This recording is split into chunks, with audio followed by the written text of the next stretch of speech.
Bienvenidos al programa número 74 de Economía en Breve, correspondiente al 7 de mayo del 2018. Yo soy Mario Correa y tengo el gusto de poder compartir algunos comentarios respecto a lo más relevante de la marcha de la economía. Comenzamos con la fuerte volatilidad observada en nuestro tipo de cambio, que perdió 3.54% en la semana, pasando de 18.62 a 19.26 pesos por dólar el viernes pasado, nivel que no se observaba desde mediados de enero. ¿Qué está pasando con el tipo de cambio? Es cierto que parte de la debilidad del peso se explica por una mayor fortaleza del dólar frente a otras monedas, pero en mi interpretación creo que hay otros factores en juego. En esta siguiente lámina pueden observar que la tasa de interés de los bonos de 10 años en México también aumentó de forma clara, mientras que la tasa del mismo bono de Estados Unidos presenta una ligera tendencia descendente. Los principales mercados accionarios que pueden ver en esta otra gráfica presentaron un movimiento marginal en la semana y una volatilidad bastante acotada. En contraste, la Bolsa Mexicana de Valores registró una marcada caída de 2.68% en la semana, terminando apenas por debajo de los 47,000 puntos el viernes pasado. Hay dos factores que pueden estar influyendo sobre el nerviosismo que se percibe en nuestros mercados financieros. Por un lado, hay una creciente inquietud por la evolución que ha tenido la contienda electoral y la posibilidad de tener un cambio significativo en la política económica. Por otro lado, el no haber alcanzado un acuerdo en la renegociación del Tratado de Libre Comercio de América del Norte, luego del gran optimismo generado al respecto, parece explicar también buena parte de la debilidad reciente del peso. En la semana hubo información en los medios que refería que Estados Unidos había presentado una propuesta inaceptable en el tema de contenido regional de la industria automotriz, relacionándolo con los niveles de salarios. Si en esta semana no se alcanza un acuerdo, lo más probable será que la renegociación se vaya entonces hasta el 2019. En el evento más relevante de la semana, la Reserva Federal de los Estados Unidos dejó sin cambio su tasa de interés de referencia en su decisión de política monetaria, emitiendo un comunicado sin sorpresas que mantiene vigente la expectativa de que habrá por lo menos un par de aumentos más en la tasa de referencia durante lo que resta del año. En esta gráfica pueden ver cómo ha evolucionado la tasa de interés de los fondos federales en los últimos años y cómo está regresando a niveles más normales. El reporte de empleo del mes de abril en Estados Unidos confirmó la fortaleza del mercado laboral, con una creación de 164,000 empleos no agrícolas que resultaron un poco menor a lo que se esperaba en los mercados, pero que sigue siendo un número considerable, aquí en la gráfica representado por las barritas azules. Lo que más sorprendió fue la reducción en la tasa de desempleo, que pueden ver en la línea azul, de 4.1% en el mes previo a 3.9%, resultando por debajo de lo esperado por el mercado y siendo este el nivel más bajo que se ha observado desde el año 2000. Estos resultados apoyan la percepción de que el mercado laboral está muy sólido, que la economía crece a un buen ritmo y que las tasas de interés continuarán al alza. En México, el INEGI dio a conocer su estimación preliminar del crecimiento del Producto Interno Bruto en el primer trimestre, que en esta gráfica pueden ver en las barritas azules. El PIB es la producción de todos los servicios y bienes que se tienen en el país en un año dado. El PIB creció 1.2% real anual, es decir, respecto al mismo trimestre del año anterior y descontando la inflación, resultando por debajo del 1.8% que esperaba el promedio del mercado, aunque este año hay una estacionalidad muy fuerte y difícil de filtrar con precisión. En sus principales componentes, la industria en la línea azul claro con circulitos se contrajo 1.1% real anual, mientras que los servicios en la línea azul oscuro creció 2.1% real anual. Habrá que ver más adelante el detalle sectorial para poder tener la imagen completa de la producción en el primer trimestre y poder entonces revisar las perspectivas para todo el año.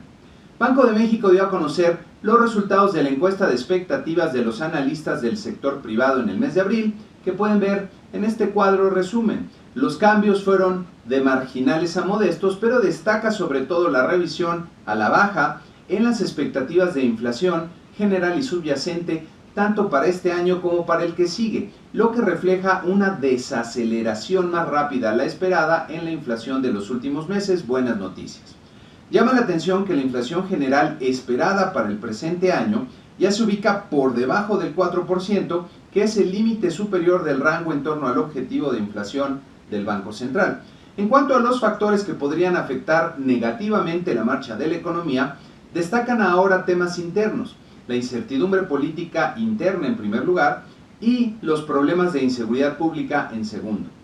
Las remesas que enviaron los trabajadores en el extranjero a sus familias en México sumaron en marzo 2.621 millones de dólares, repuntando significativamente respecto al dato de febrero y manteniendo una tendencia ascendente, como puede verse en esta gráfica, tanto en pesos como en dólares. Estas remesas son una parte muy importante del ingreso de muchas familias en nuestro país, especialmente al interior de la República, y una de las razones por las cuales nuestro mercado interno se percibe con fortaleza. La actividad financiera presentó un comportamiento mixto en el mes de marzo, con la captación de la banca comercial acelerando para crecer 5.2% real anual, como se ve en esta gráfica en las barritas azules, mientras que el financiamiento directo al sector privado perdió un poco de fuerza al crecer 5.4% real anual en la línea azul de la gráfica. Las finanzas públicas presentaron un déficit de 24.000 millones de pesos en el mes de marzo, que contrasta con el superávit observado hace un año y con una caída de 5.5% real anual en los ingresos tributarios del gobierno federal, que se da a la par de un crecimiento de 5.5% real anual en el gasto corriente del sector público. En una noticia fuera de programa, el Banco de México anunció cambios a su estrategia de comunicación encaminados a mejorar la transparencia y rendición de cuentas. Las minutas de la política monetaria incluirán ahora la identidad de los votantes y una explicación en caso de que haya un voto en disenso diferente a la mayoría.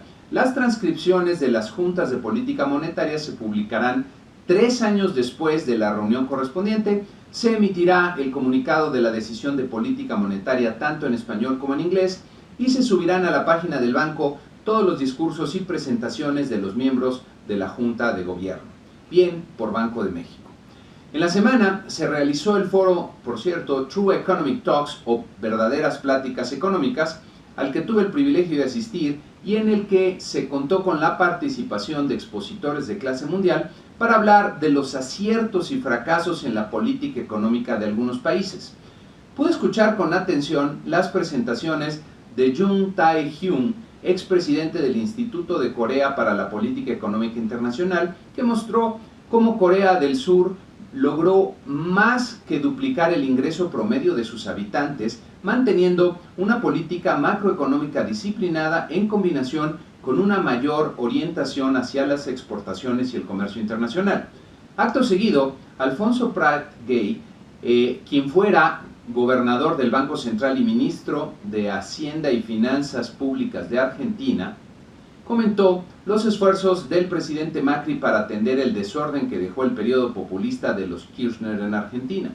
Ricardo Hausmann, director del Centro para el Desarrollo Internacional de la Universidad de Harvard y exministro de Planeación de Venezuela, platicó de las diferencias que hay en la productividad en varias zonas de México, explicando a qué se deben y desde luego, al ser venezolano, abordó los problemas que ha creado el populismo en Venezuela.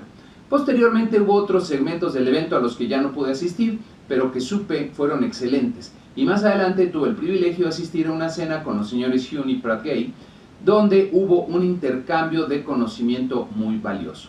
Mis felicitaciones a Luis Fonserrada por la excelente organización de este segundo foro True Economic Talks. Pasando a la evolución de la contienda electoral, ya comenzaron a salir las encuestas posteriores al debate presidencial.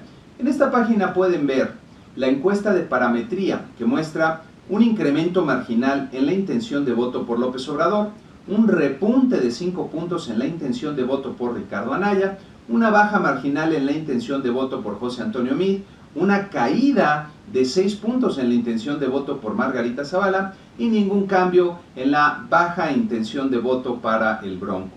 También de parametría tenemos esta encuesta de intención de voto para diputados federales, donde todavía hay más de 20 puntos porcentuales en el voto no definido. En la semana que inicia tendremos en el entorno global la decisión de política monetaria del Banco de Inglaterra, para la cual se espera que no haya cambio en las tasas de interés. En Estados Unidos tendremos la inflación al consumidor y el balance fiscal del mes de abril, que por cierto comenzará a tener más importancia el balance fiscal luego de la reforma tributaria. También habrá que estar pendientes a los temas de política comercial de los Estados Unidos, especialmente a las negociaciones que tienen tanto con China como respecto al Tratado de Libre Comercio de América del Norte. En México tendremos varios indicadores de la actividad económica y la inflación del mes de abril completo, como pueden ver ya en esta lámina. Y con esto concluimos este programa número 74 de Economía en Breve, con la invitación usual a que se suscriban al canal, que si les pareció útil el video y les gustó le den like y que lo compartan entre aquellos a los cuales también les parezca que puedan serles de utilidad. Muchas gracias.